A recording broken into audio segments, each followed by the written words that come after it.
Hey guys, Desolator Magic here, and I figured we'd just breeze over the couple cards that we know from Dominaria so far that actually are an intact full card. So we got the artwork, the rarity, everything. So first, Academy Drake. This is the one where you can kick it and make it really big. It's a little, high, but hey, it's a giant flyer and it's in blue, so it's actually pretty darn good. Mostly an art spoiler here. Oh, and by the way, I'm skipping a couple that we already saw, like Cast Down. I already did like a whole video showing off that one. So next up, we got Chandra Bold Pyromancer. I do believe she's the one from the Planeswalker deck because it got the old 6/5 going for 6 cost 5 loyalty. Now, is it just me or does she look like super, like way older? Not like old, but like older, because I thought she was like between 19 and 22 or something. Heck, she might be like 16. I don't even know. I mean, I remember her being very young, though. Like, it kept coming up in the story. So she just looks old in that photo. I don't know. I don't know what it is. Next up, another Planeswalker deck card. I like the artwork. This is pretty nuts. Chandra's Outburst. Hello. So, kind of wonder if she's back on Dominaria at some point, if she comes back to help fight something. Because she's on, like, more than one card, if I remember correctly. So this one does 4 damage to a player or planeswalker. That's the new phrasing, by the way. And then you go search for that specific Chandra. So that's pretty cool. Next up, we got Danitha Caption Paragon. Is that her last name? We don't see that very often. Anyway, legendary creature, human knight, first strike, vigilance, lifelink, and aura and equipment spells you cast cost 1 less. This is going to be like a $3 uncommon, I think. I can't name anything that goes in immediately, but that's crazy. Next up, just spoiled today, Time of Ice. Now, we already know the card. It's tap, tap, and then return all tap creatures to their owner's hand. It's 4, but it's pretty powerful. I mean, this is pretty good, and it's actually only uncommon. This thing will wreck people at the pre-release. I love it. And that artwork's pretty cool. And they actually released like a full art version of the art, which is like a tapestry. It's got like a woven thing on it as like a, let's be honest, texture overlay in Photoshop. I doubt they actually wove it in real life, but it's kind of cool. Check that out on Wizards' website. Next up, Guardians of Koilos. None too special here. It's a 4/4 for 5 with a little return. I mean, it's really not that great, but we're seeing the artwork for the first time, and they've got Taser cattle prod arms, which is awesome. Next up, Homarid Explorer, or as I like to call them, the Drew from Morrowind. It's just a big old mill lobster, I guess, so that's cool. Next up from the Planeswalker deck, Carplus and Hound. I could have sworn they used that name before, but I don't know. Probably not this exact card, though, because when it attacks, if you control a Chandra Planeswalker, this creature deals 2 damage to any target, so that's pretty good. Well, it's pretty good in the Planeswalker deck. Next up, Kaldon Overseer. That's just cool. I like that artwork. That's just like a totally nuts weapon. This is one of the kicker dudes. We already know what he does. Nothing too special there. I mean, he's a good card, but just whatever. And the fact that he's also at uncommon, that's nuts. Unless it's common, because I mean, look at that symbol. It's like white. It's, once again, just like Master 25, really damn hard to tell, but it's because the outline is black that I think that it's not black for the common. I don't know. It doesn't really matter as long as it's not rare. Anyway, next up, Knight of Grace, Hexproof Black. I think I already showed this one, actually. Let's skip it. Llanowar Elves. Okay, who hasn't seen this card before? But check out that artwork. So cool. So yeah, Elvish Mystic is back. That's right. I'm going to call it a card that came out after it. Hey, I started playing in like 2013. Deal with it. You're going to be able to do some mad stuff with that card and like Nissa ramp decks, like Kid Ramper and the old one, the even older one. Oh my gosh. Like stuff with free casting and flipping and... oh, it's going to be nuts. Next up, Merfolk Trickster, which looks way cooler than the original artwork. Apparently it tricked almost pirate, it looks like. That could be a pirate, could be a wizard, could be anything. Who knows? That flash ability thing is cool, because if they think they have first strike or lifelink or indestructible, they lose it. So, I don't know, it's kind of neat. Next up, another card from the Planeswalker deck. I do kind of like that color fade on top, although in this case it kind of looks like toothpaste a little bit. So when she enters battlefield, you just look for Teferi and put it into your hand. 2/2 for 3. So, honestly, not a very good card. Next up, Pyromantic Pilgrim.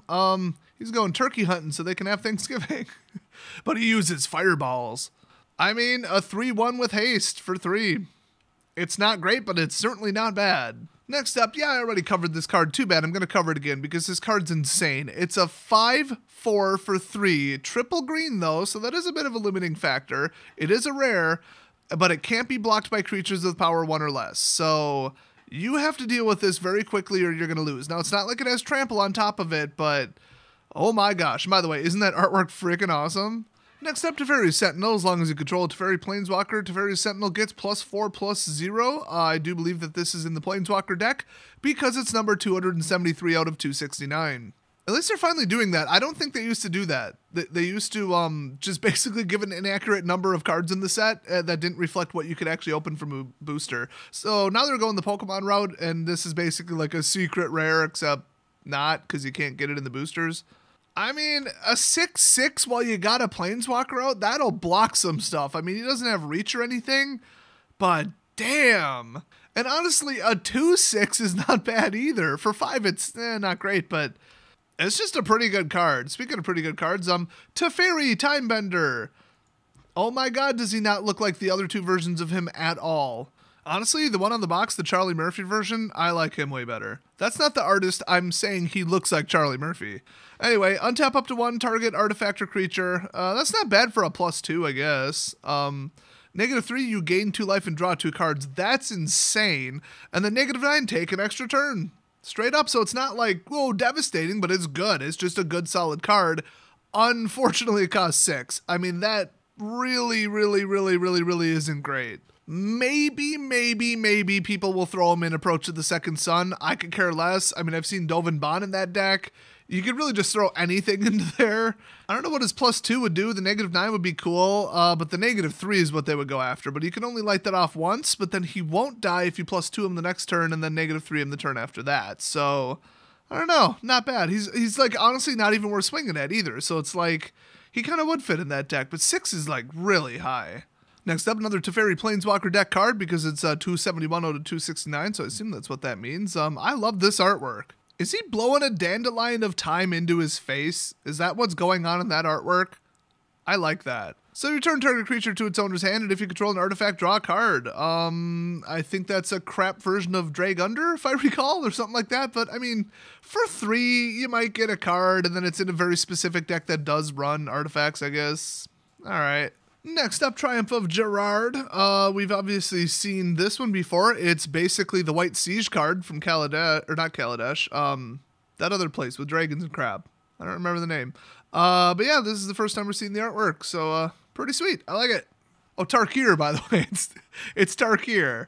Next up, yeah, I covered it before, but I'm going to cover it again because the artwork is freaking amazing, and it doesn't make sense why Urza would be about a kilometer tall, maybe 3, maybe 10, maybe 20. Basically, his head's in orbit. So the nickname of this card so far is Play Dominaria or Get the Hell Out of Here. This is literally in Garruk's Wake if your opponent is not playing Dominaria. So just take your deck and just burn it. You now have to play Dominaria. It is mandatory. This was like a AAA S-class dick move on Wizards' part, and I hate them for it. Next up, Vicious Offering, kicker, sack a creature. Oh yeah, that's right, we've seen this one, yeah, and then -2 or -5. That's kind of cool. I mean, this is pretty damn good, especially at, I assume, common, because it's white. Apparently white is common now. It's basically Bone Splinters, I mean, but it's pretty good. The best thing is, unlike Bone Splinters, you can actually cast this without sacking a creature. You have options, so I think this will be pretty heavily played. By the way, that artwork looks totally awesome. I love it. Next up, Wizards Lightning. This is the artwork that's allegedly supposed to be like the first use of magic on Dominaria, maybe, and it's basically like alluding to the core set and whatever. It's all a theory at this point. But yeah, that dude's got some power if he can like lightning his way over to that castle. I mean, that looks like it's about a mile away. I mean, just logistically, you're looking at like 1 trillion volts to bridge that air gap right there. Oh my god! Whoever is messaging me on Facebook, shut the hell up. Oh my god, it's Fireman. You know, I wouldn't be mad if it was Nala, but it's Fireman. Also, Nala can't type. She doesn't have thumbs. So this is Lightning Bolt if you're playing Dominaria. Awesome. Let's go to Wizard's Retort. Hey, it's Counterspell if you're playing Dominaria. Anybody else get the feeling that they really want us to play with cards from Dominaria? Because I'm kind of getting that vibe a little bit. I mean, it's not just, oh, legendary, which, okay, legendary extends outside of it, but it's not like they said flying creatures. I mean, it's legendary. Like, how many options do you really have? By the way, notice that this is like part 2, and it's supposed to be sequential, where like this dude's shielding the castle from the lightning, and that looks like it would take about 1 billion mana. Then again, remember the giant dome shield around Amonkhet? Or the city, I don't remember the name of the city. I don't know. I'll just call it Egypt or something. I just realized the last one we've already seen 2 in a spoiler list. So, all right, that's it for the spoilers for now. These are hopefully the full cards with the art and the rarity that we haven't seen yet, even if they were already spoiled in text form.